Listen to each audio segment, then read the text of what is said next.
Pulong Duterte for House Speaker, Amy Marcos for Senate President, Bato de la Rosa, kumpiyansang maa-acquit si Sara Duterte sa impeachment trial niya. Magandang araw po sa inyong lahat and welcome back to my channel. Pinapatakbo ni VP Sara Duterte bilang House Speaker sa 20th Congress ang kanyang kapatid na si Davao City 1st District Representative Paulo Pulong Duterte. Sabi ni VP Sara, sinabi ko sa kanya, kung hindi ka manalo ng speaker, then kunin mo yung minority. Wala akong candidate for speaker or for Senate President. Wala din lumapit sa akin for speaker or for Senate President. Pero sa tingin ninyo, karapat-dapat bang maging House Speaker itong si Pulong Duterte?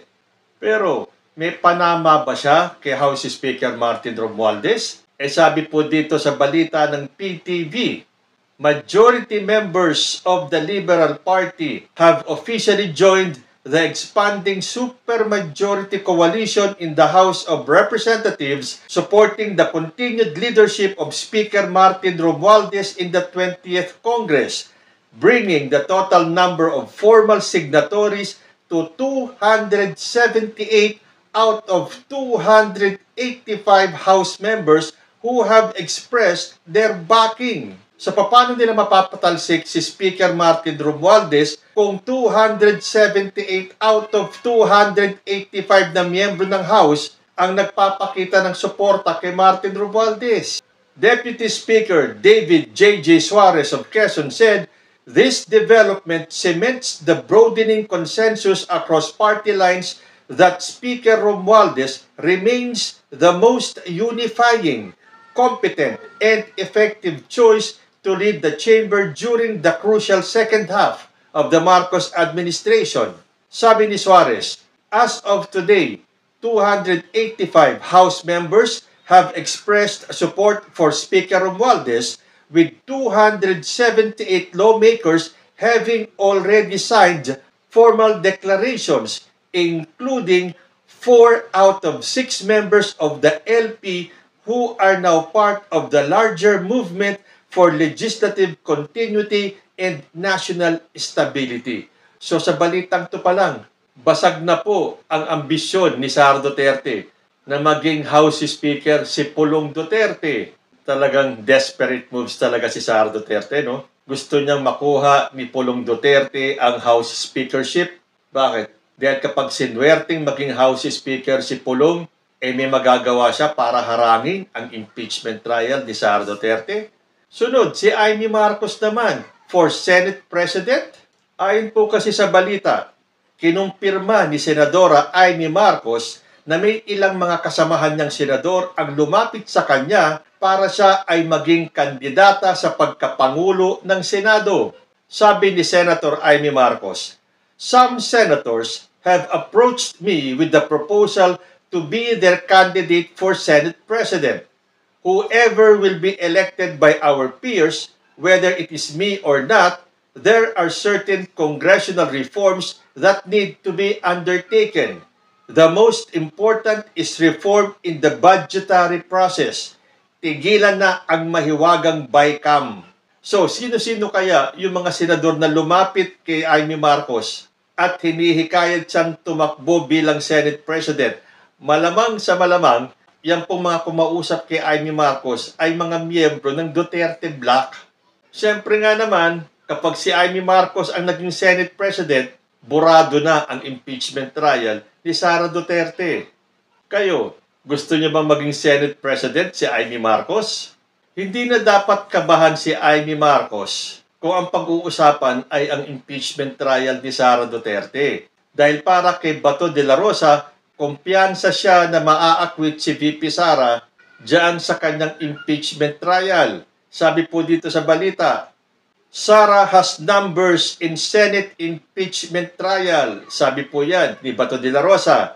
The re-elected senator declined to identify the senators who are planning to vote to acquit Duterte even before evidence is presented by the House of Representatives Prosecution Panel before the Senate Impeachment Court. Ayaw pa pong pangalanan ni Bato de la Rosa kung sino-sino daw yung mga senador na nagpaplanong i-acquit si Sara Duterte kahit na wala pa yung mga ebidensyang ipipresenta ng House of Representatives before the Senate Impeachment Court. Bilangin nyo na kagad, ilan sila sa sinasabi ni Batong Duterte Black? 5 na kagad sila. Si De La Rosa, si Bongo, si Amy Marcos, si Rodante Marcoleta, at si Robin Padilla. So nakita na ninyo, talagang ang mga senador natin ito na binabayaran ang mga sweldo ng taong bayan ay nagsisilbi po para kay Rodrigo Duterte. Hindi po talaga para sa bayan. Re-elected Senator Ronald De La Rosa has expressed confidence that the emerging Duterte bloc in the Senate will get more than enough votes to acquit Vice President Sara Duterte in her upcoming impeachment trial.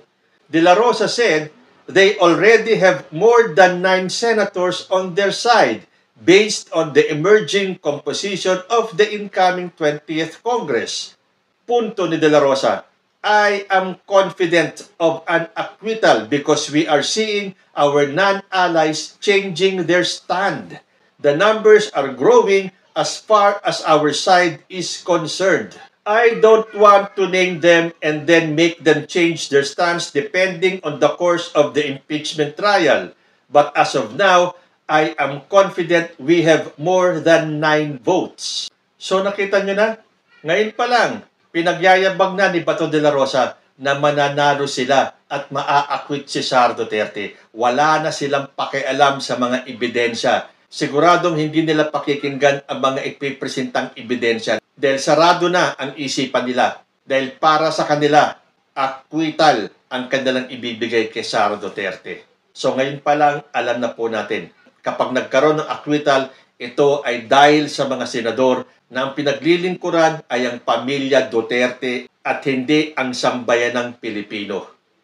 Nakakahiya kayo mga senador kayo. Ngayon pa lang, mag-uumpisa pa lang ang impeachment trial, sasabihin nyo na kagad na mananalo kayo dahil meron kayong sapat na numero. Nagtataka naman kasi ko dito sa regulasyon ng impeachment trial, Pagpalagay na natin 24 yung senador. Pero kapag siyam ang bumoto against the impeachment, panalo na sila. Samantalang yung mga dapat bumoto, dapat mahigit sa kalahati. Patas ba yun? 24 yung senador. 9 bumoto ng acquittal, panalo na sila. Kailangan mga 16 ang bumoto ng yes para makonvict si Sara Duterte. Pero, siyam lang ang kailangan na bumoto ng no, acquitted na si Sara Duterte. Ito lang ang napag-alaman ko na ang majority does not always win. Kasi kahit na mas marami ang boboto na dapat makonvict si Sara Duterte, siyam lang ang kailangan bumoto ng no at acquitted na si Sara. Kaya malakas ang loob nitong si Bato de la Rosa na sabihin na they have the numbers. Pero tulad nga ng lagi kong sinasabi sa inyo, kahit na ma-acquit si Sara Duterte, hindi na po mabubura sa taong bayan. Kasi ang pagkakaalam ko, magiging televised po, mapapanood sa social media ang impeachment trial. At doon, lalabas lahat ng ebidensya laban sa kanya. Na ngayon pa lang, mas marami na ang naniniwala na dapat makonvict si Sara Duterte. Pero dahil siyam na boto lang ang kailangan para ma-acquit si Sara Duterte, naniniwala si Bato de la Rosa na mananalo sila.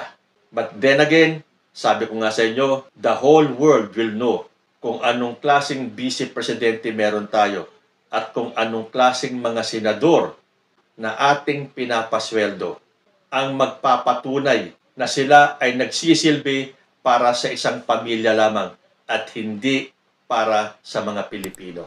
Kayo po, ano ang masasabi ninyo? Comment lang po down below and I will see you in my next video. Diyos te admina.